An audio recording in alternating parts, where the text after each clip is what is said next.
Hello, people of Earth, and hello, Murray Griffin. Hello, Francisca Curran, and it's been another big week. It sure has. We've got a lot to cover, including the final piece of the puzzle in creating a 1 million hectare conservation zone, some exciting new clean energy projects, a plan for koala-friendly carbon credits, the end of an aging climate policy that at its height encouraged many companies to buy renewable energy and carbon credits, and we've got a piece about uncontrolled boars. I have met a few of those in my time, Francisca.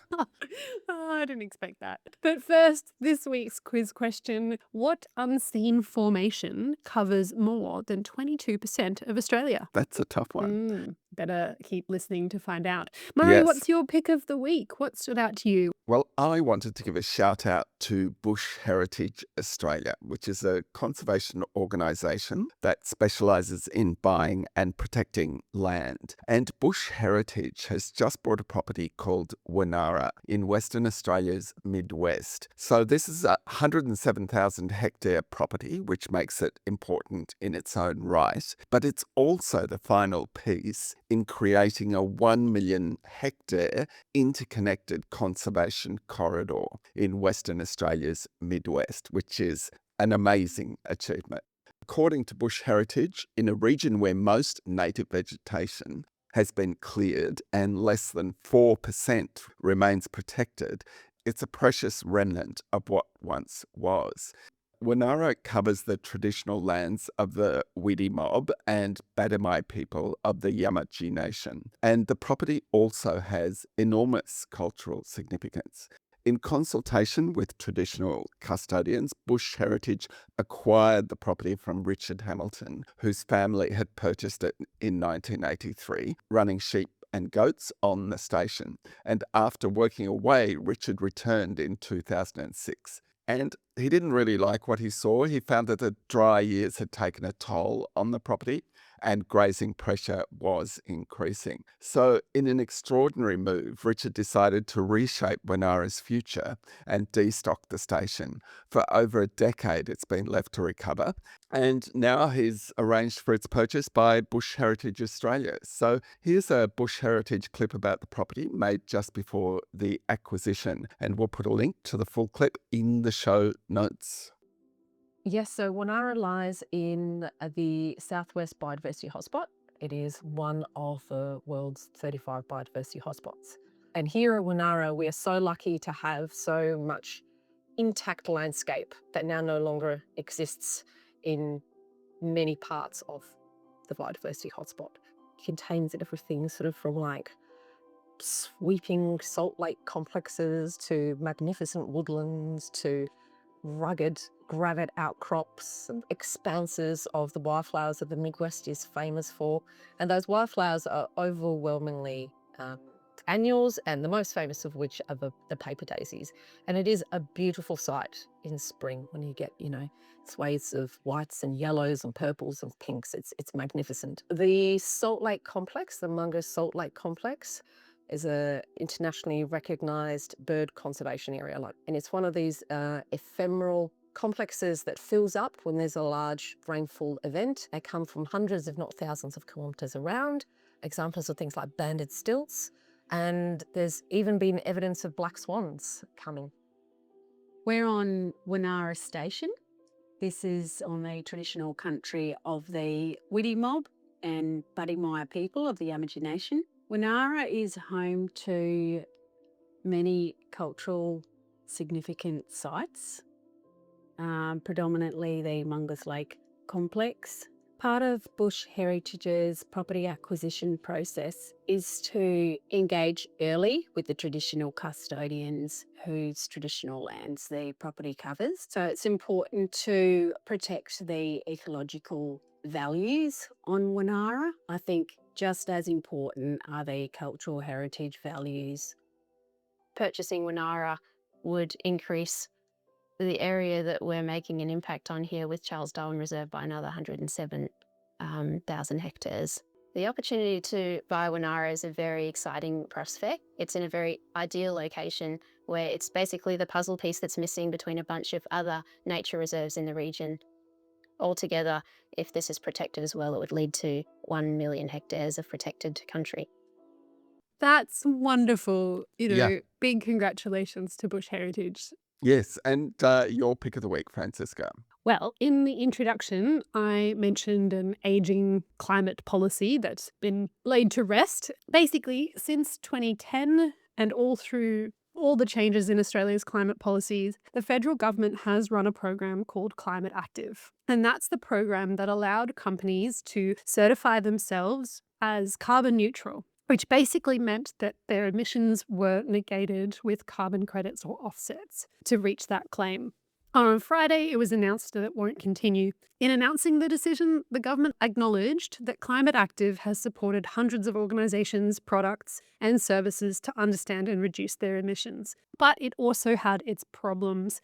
The rules of Climate Active were not appropriately tightened over time, so people gradually lost confidence that we could be sure it was doing what it was supposed to do. And the term carbon neutral, which is central to the Climate Active program, is one that people basically don't use now in the context of corporate claims. And that's because of our evolving and changing approach to how offsetting is used in corporate climate action. While offsetting a ton of carbon pollution with a credit, is a good thing, we are making progress. It's not as good as cutting climate pollution at its source. And it's a really interesting timing, Murray, because we've just seen the release of updated standards from the Science Based Targets Initiative and from the International Standards Organization, the ISO, around corporate net zero and corporate targets that kind of supersede and evolve on from what Climate Active was doing as well. I mean, it does seem like those international regimes are the sort of cutting edge They are. Yep. guidelines, I guess, for voluntary corporate action on climate change. Yeah, I totally agree. And I also think that Climate Active was very novel at the time when it started, and it did obviously do a lot of good, but perhaps it's not needed anymore with these other frameworks now available. And I do think there, as you mentioned, I think the lesson there is if a government is going to run a scheme like this, it has to keep it up to date. Or or when better things come Especially, along, it has to switch over to those, like the international standards that you mentioned that now guide voluntary corporate action. And I suppose it's worth noting this is a space that does move so fast, like the updates to standards and what we think Yeah. is important and what's cutting edge and how fast we need to act and the urgency of climate change. Like this is something that can't be stagnant. And I'm just wondering, Francisca, just one quick question. Do you know of any really good podcast episodes about one of those standards you mentioned, That's the a ISO, really good the question. ISO Mary, it net does zero come to standard? mind. We do have a Track Changes episode where I had a wonderful chat with Kurt Winter. So feel free to give that episode a listen. It's called Things to Know About the ISO. Isn't it called Things to Know? 5 Things to Know about the ISO. Shall we redo that? Yeah. Just So it's called 5 Things to Know About the ISO, and feel free to give it a listen. yeah, it's an excellent episode. So now we mentioned that we'd have some boring news for you, and now it is time to talk about that because it's about fixing hundreds of bores in Australia's Great Artesian Basin. Now, the Great Artesian Basin is amazing because even though we can't see it, it's one of the largest underground freshwater resources in the world. And it used to have thousands of uncontrolled bores that would tap into it and just release water sourced from it on a 24/7 basis. And that water would then just flow into open channels. And what that meant is that basically nearly all the water that was pumped up to the surface evaporated and was wasted.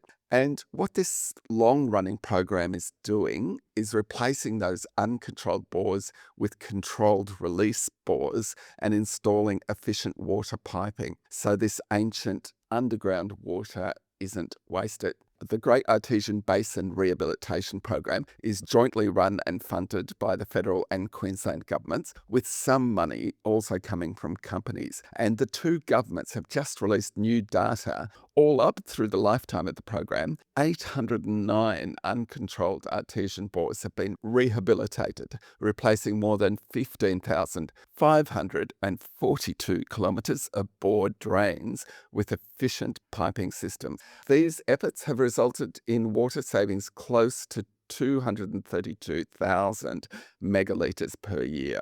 And that's led to significant water pressure improvement across the Great Artesian Basin, restoring many springs and bores that had previously dried up. So it's a big number, that figure of 232,000 megalitres of water that's being saved per year. For example, it's much bigger than the 150,000 megalitres that Melbourne's desalination plant in Wonthaggi is capable of supplying in a year. So just for contrast. Amazing. Yeah, and here's a Queensland Government clip about the program. And just before we go to it, it's worth noting that the federal government also runs a similar program with the New South Wales government. Okay, here's the Queensland clip. Through the life of the program, we've replaced over 15,500 kilometres of bore drains. That's more than 9 times the length of the Bruce Highway. And it leaves us on track to achieve our water saving target of 232,000 megalitres of water per year. That's more than the entire storage capacity of North Pine Dam, which is one of South East Queensland's largest dams. Next year, we'll deliver over $9.7 million in funding for 36 projects in the basin. We'll be saving an additional 4,960 megalitres of water per year.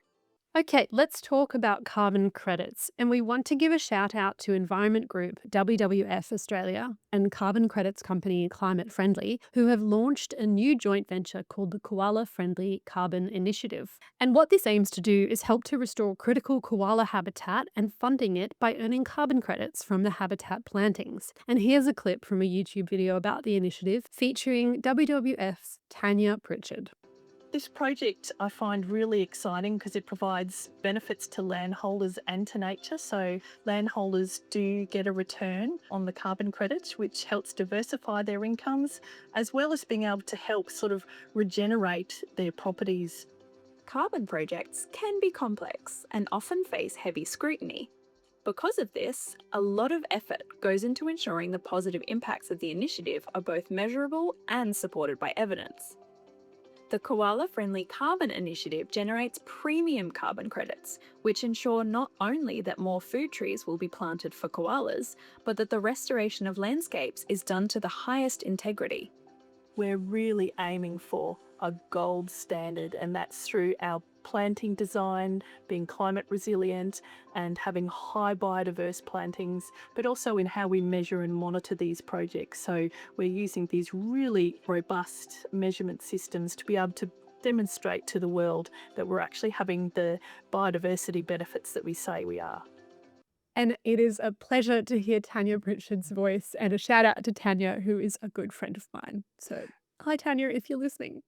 There's a lot of aging offshore oil and gas infrastructure that needs to be decommissioned and removed over the next few decades because it's reached its end of life. And it's going to cost billions of dollars to do it. But will oil and gas companies live up to their obligations? Well, one company that won't is Triangle Energy, which has gone into administration without having paid for the $200 million decommissioning of its Cliffhead oil platform. Now, to find out more about this, there's great coverage in the excellent Boiling Cold news service, which is run by journalist Peter Milne, and we'll put a link to that in the show notes. But one thing worth noting is that this isn't the first time that this sort of thing has happened. Back in 2015, Woodside sold its Northern Endeavour oil production platform to a small company that went into administration in 2019, meaning it had no funds to remediate the platform. When that happened, the government decided to levy the oil and gas industry so that taxpayers wouldn't have to foot the bill. And according to press reports, Resources Minister Madeleine King has said she will, if necessary, extend that industry levy to cover the cost of remediating Cliffhead. Climate and Energy Minister Chris Bowen has announced $30 million in new grants for 14 projects that will strengthen Australia's energy grid. They include projects to make it easier for households to use EVs as batteries to help power their homes, and a project to coordinate large-scale batteries across the network to reduce pressure on the grid. And speaking of grants, Environment Minister Murray Watt and Western Australian Environment Minister Matthew Swinburne have announced grants totalling $3.7 million to 16 regional and remote local government recycling projects in Western Australia. According to Matthew Swinburne, regional and remote communities face unique waste management challenges, and this funding will help local governments deliver practical recycling and resource recovery improvements tailored to local needs. So, first, some background before we get into the next item. People often talk about how the cost of installing clean energy technology has fallen dramatically, and that's absolutely true. But the cost of doing something else has fallen even more dramatically. And that's the cost of spreading lies about climate change and about clean energy. Social media is full of bots, trolls, and people who deliberately spread lies about clean energy and renewables and climate change. Mm, And it's very different from reality, isn't it, Francisco? absolutely. You Yeah, wouldn't talk some of the ways that people talk there, and you don't, yeah, you don't know yeah. what's behind it. Because social media fills up with angry face emojis every time someone mentions clean energy or climate change. But in the real world, a big majority of people know that climate change is real and is a big problem and want to see action on it. Absolutely. Yeah. Anyway, now the Australian government has taken a small but important step towards calling out misinformation and trying to stop its spread. And what it's done is it's joined what's called the Global Initiative for Information Integrity on Climate Change. And it's a global partnership that aims to confront climate misinformation and improve access to trustworthy information. So, yes, I'm giving a thumbs up to this one, Francisco. I'm sure you are too. Um, Absolutely. Maybe I'm giving the high five emoji. Yeah. However, I am just going to say I hope the governments that are signed up to this initiative actually do take action on misinformation because, we still haven't seen much sign of them doing so as yet. And for anyone, and just one more thing, for anyone who wants to look at the issue of online misinformation in more detail, I recommend a group called Climate Action Against Disinformation. They do some fantastic analysis, and we'll put the link in the show notes.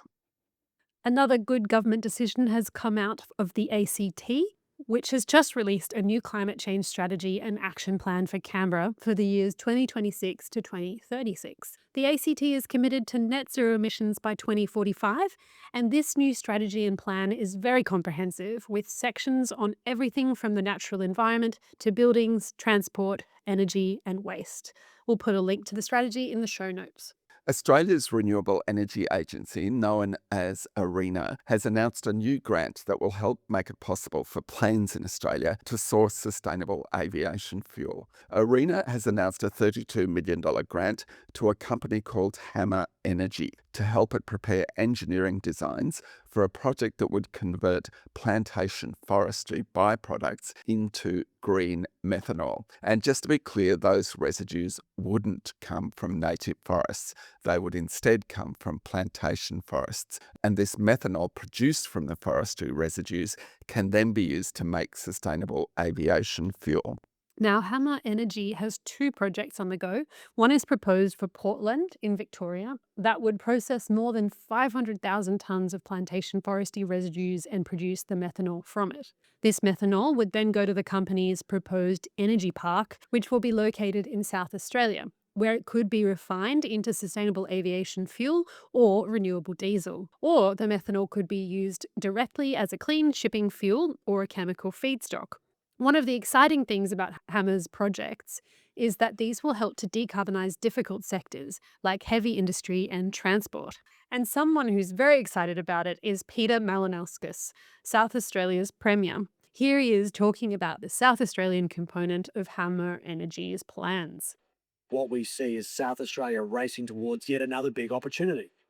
Our fibre from the southeast, trees being grown in and around Mount Gambier, combining with our renewable energy to produce sustainable aviation fuel here in South Australia, fueling long-term jobs and a better outcome for our environment. So it ticks every box, and we congratulate and thank the Commonwealth along with Hammer Energy for choosing to make this investment in South Australia. Now, Francisco, are you any good at taking photographs? No, I'm really terrible because I'm too busy looking at the thing in real life and then a dodgy camera phone, capture this moment. So it's not about the photo, it's about the memory, Murray. What about you? I'm actually a really appalling photographer. So probably this next item, neither of us are not really in with it, Chaz. But if you are a decent photographer with an interest in nature, there's a competition happening at the moment you might be interested in. It's the 2026 Australian Plant Photography Competition, which is being run by Plant Conservation Australia. There are 3 entry categories: conservation in action, rare and threatened, and in bloom. And entries close on August 19. The winner of each category will receive a prize worth about $300, and winners will be announced in late August. More details are on the Plant Conservation Australia's website or its socials. I'll definitely be checking that out. I have a great appreciation for photography competitions, so Yeah, I thanks for that one. love looking at good nature photographs. Ah, there's the World Press Photo Exhibition comes to Brisbane every year and goes to the powerhouse, and I love walking through. They had some fascinating nature related ones, mostly Yeah. human stories, but Yep. fascinating nature ones too. Alrighty, let's do a roundup of solar farm and wind farm news, and there's a lot happening with news from Western Australia, Queensland, and New South Wales. In Western Australia, the proposed Kojonup wind farm will have up to 33 turbines and will generate 204 megawatts, which is enough to power about 135,000 homes. And the federal government has just released the environmental documentation for the project that's required to determine whether it needs assessment under Australia's main environmental law, known as the EPBC Act. The $750 million wind farm will also avoid about 400,000 tonnes of climate-polluting CO2 each year, compared to generating the same amount of electricity from fossil fuels. It will be located on farmland, and grazing will of course continue on the land, and it will take only about 2 years to build and commission. And there is already another wind farm in the general Kojonup area. And I'm just going to play a bit of a clip of a couple of farmers, brothers Lockie and Hamish Thorne, who are among the farmers who agreed to host that wind farm in exchange for annual payments that supplement their farm income. The clip's a few years old, but I think the message is as true today. I'm now 1, 2, 3, 4, 5 for 4th generation here. My kids are the 5th. We're all going to have to make a lot of changes as we go on with how we do things. Electricity is an obvious, first step. If we can make renewable energy, then I think it's a positive thing for us, yeah. Being farmers, we want to leave an asset here for our kids to run as well, which is where the renewable energy comes in. We want to leave the world better than when we got to us, really.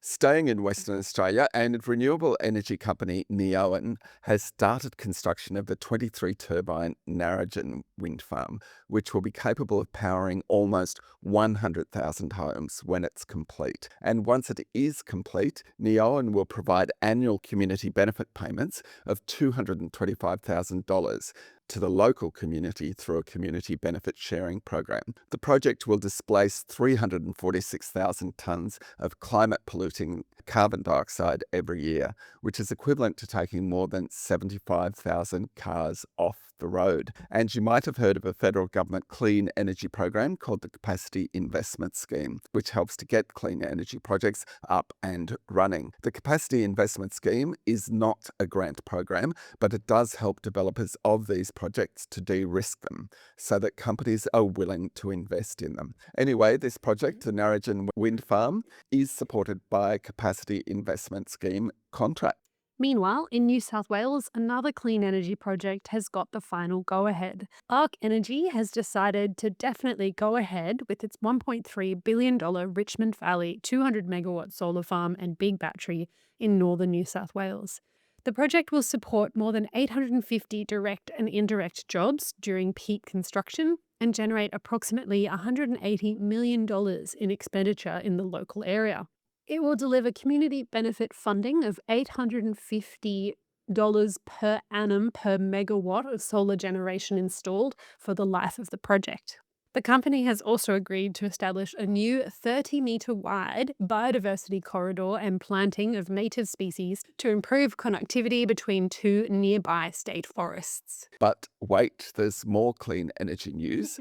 EPBC environmental documents are also out for a new solar farm project in Queensland. The proposed 150 megawatt Lansdowne Solar West solar farm, which will also have a big battery, would be built about 40 kilometres from Townsville in an industrial precinct on land owned by Townsville City Council. The solar farm would supply clean energy to the industrial precinct. We often talk about how wind and solar farms are required to provide community benefits and about how state governments are also putting money into communities in or near renewable energy zones. In New South Wales, government-owned Energy Co has just started consulting on how to distribute an initial $60 million that will begin flowing into communities in the New England Renewable Energy Zone. The money will come from transmission access fees paid by the owners of wind and solar farms in the renewable energy zone. And Energy Co is also consulting on what to do with an initial $60 million that will flow into communities in the Southwest Renewable Energy Zone. And these are significant amounts of money that those projects will be delivering to local communities in those areas.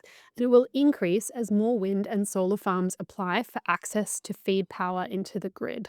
And those $60 million allocations aren't the only money going into those communities. The New South Wales government is also investing about $14 million in the Central West Orana Renewable Energy Zone to boost mobile phone and internet coverage in the region, which covers more than 900 square kilometres. The New South Wales government says that as major renewable energy projects are built across the region, telecommunication providers will be offered financial incentives to expand and upgrade network infrastructure. This will help tackle long-standing mobile and internet black spots in local communities. Environment group WWF Australia has warned that new figures reveal the New South Wales government has failed to deliver on its promise to stop runaway land clearing.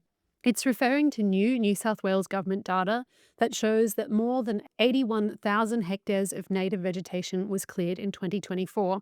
That's an area more than 275 times the size of Sydney CBD. Dr. Stuart Blanche, WWF Australia's Forest Policy Manager, said land clearing jumped significantly when the former coalition government relaxed native vegetation laws in 2017. According to Dr. Blanche, Labor went to the March 2023 election promising to stop excessive clearing, but so far has failed to deliver on this important commitment. He pointed out that every hectare of trees bulldozed means fewer homes for wildlife and more carbon pollution in the atmosphere. Dr. Blanche said New South Wales needs to cut land sector emissions from deforestation and logging to achieve its 2030 and 2035 emission reduction targets. And he said that improved state laws would also support farmers and producers to access the growing market for deforestation-free commodities. Now, it's worth noting that changes are likely to be on the way. The New South Wales government earlier this year received advice from its independent advisory Natural Resources Commission on options to better protect and manage native vegetation in rural areas. And the state government is currently considering that advice, which hasn't yet been made public. Yes, and that Natural Resources Commission does do some fantastic work. And very cleverly, it put out a press release saying that it had provided the report to the New South Wales government in March. So, now the clock's ticking and really we should expect to see some action soon. Meanwhile, another environment group, the Australian Conservation Foundation, has been in Australia's federal court challenging the federal government's decision to approve Woodside's Northwest Shelf fossil gas production hub out to 2070. The Australian Conservation Foundation says the minister failed to properly assess the climate pollution impacts of the approval. And here's a clip from the environment group recorded outside the court building. We'll put a link to it in the show notes. Let's deep dive. Well, we, ACF, made our arguments very clear. We told the court that the Environment Minister, Murray Watt, broke the law when he approved Woodside's Northwest Shelf gas hub to continue to process and export gas until 2070. Wait, but I'll be 70 in the year 2070. That's crazy. Back to court. ACF also said that Minister Watt refused to deal with the consequences for protected places, animals, and plants, around from nearly the 4 billion tons of climate pollution that'll spew from the Northwest Shelf gas project. We're talking about places like the Great Barrier Reef, which is why I'm wearing a snorkel. Anyway, stay tuned and we'll be back later in the week with what the Minister and Woodside have to say for themselves. We mentioned environment group WWF earlier a few times, and it has just released an excellent report called Nature as the Foundation for a Net Zero Economy, and it focused on what's possible in Western Australia. The report points out that Western Australia is one of the most biodiverse regions on Earth. At the same time, the state holds globally significant endowments of iron ore, critical minerals, and renewable energy resources. And the report makes the case for achieving what it calls a best transition that delivers for both nature and net zero. There are a lot of interesting stats in this report, and one of them is an estimate of the current size of what it calls Western Australia's nature restoration economy. It refers to a study that says that this restoration economy is currently worth at least $720 million a year, and it supports about 5,100 jobs. And this report is part of some really intriguing work on nature that we're seeing happen in Western Australia. In last week's episode, we talked about a WA government study done for the state government by Deloitte that estimated the value of state-owned conservation areas. And the other intriguing thing is that Western Australia is going to be a role model for how state governments are allowed to administer Australia's main environment law, known as the EPBC Act. Now, the Reformed Act got bedded down late last year, and the federal government plans to allow individual state governments to act on its behalf to give EPBC approval to projects if those state governments follow federal regulations and standards. And Western Australia is almost certain to be the first state to have an EPBC approval agreement in place with the federal government. It's likely to happen once Western Australia and the federal government first update a separate agreement that lets WA take the interim step of assessing projects prior to issuing an EPBC approval. So let's keep an eye on Western Australia, and we'll put a link to the WWF report in the show notes. And just one more thing about Western Australia. It is absolutely true that there's some very exciting, interesting stuff happening on nature and trying to value nature and work out how to protect it in the state. But one more thing in Western Australia too, its main environmental offset scheme at the moment is called the Pilbara Environmental Offsets Fund. Now, as we know, environmental offsets are what companies are supposed to obtain to compensate for residual environmental harm. Unfortunately, WA's Pilbara Environmental Offsets Fund has been basically a failure. So it's going to be essential that we see a big improvement in the state government's approach to environmental offsetting requirements, and hopefully that will happen as part of the negotiations with the federal government on the state taking on responsibility for granting EPBC Act approvals. While we're talking about WWF Australia, we should also mention another great report from them, which says that it's not enough for Australia to focus on boosting renewables without giving any attention to how we properly and fairly phase down fossil fuels. The report points out that federal, state, and territory governments provide support worth about $20 billion a year to support fossil fuels. But their support for renewable energy totals less than a quarter of that, sitting at $4.6 billion a year. We'll put a link to that report in the show notes too. Now, Francisca, we've talked a lot before, haven't we, about how much we admire the New South Wales EPA's work with its licensees to ensure they take action to reduce climate pollution, haven't we? Specifically on that topic, but also in general, we do talk about them a lot positively. We do, we're fans. Well, now Victoria's EPA has released an update on how it's going to deal with climate pollution from the companies that it licenses. And unfortunately, it's a dismal document that is deeply disappointing, especially compared to the great work that the New South Wales EPA is doing. The Victorian EPA document, called A Statement of Regulatory Intent on Climate Change, is incredibly open-ended and fluffy, and it's especially disappointing given that the New South Wales EPA offers a good role model for what an EPA can and should do. For example, in New South Wales, the EPA from next year is introducing climate change requirements for licensees that will phase in for licence holders emitting more than 25,000 tonnes of greenhouse gas a year. And those licensees must prepare an annual emissions report and publish climate change mitigation and adaptation plans on their websites. There's absolutely nothing like that in the Victorian statement, so we can only hope that this document, which applies through to the end of next year, is replaced at the end of next year with something that's much more rigorous. Let's talk a bit more about New South Wales. And every so often, we get an independent report card on how a particular government is doing in efforts to fight climate change. For example, the Climate Change Authority does one every year assessing progress by the federal government. But last week, we got one for New South Wales, with the New South Wales Net Zero Commission releasing its latest annual progress report. The report says New South Wales has made progress in reducing climate pollution and rolling out low-emission technologies.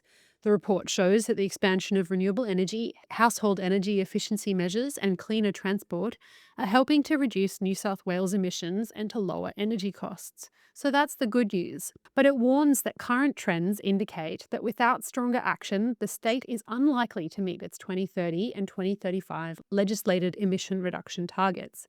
The progress report warns that the state needs to build renewable generation, storage, and transmission more quickly to keep the power system secure and reliable as coal power stations close. And it says that the state needs to support a faster rollout of EV charging networks and make it easier for households and businesses to switch to more efficient and cheaper electric options.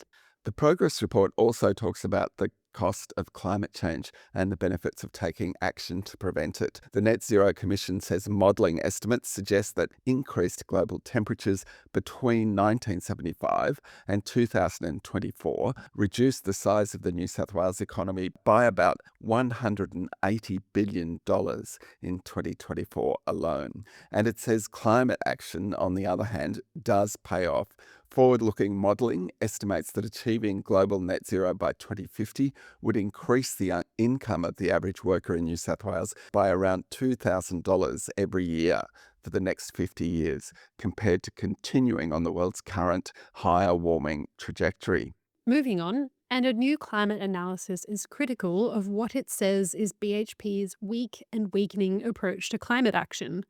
In new research, the Australasian Centre for Corporate Responsibility says the company is walking back key electrification projects and has deferred an amazing 87.5% of planned operational decarbonisation spend this decade.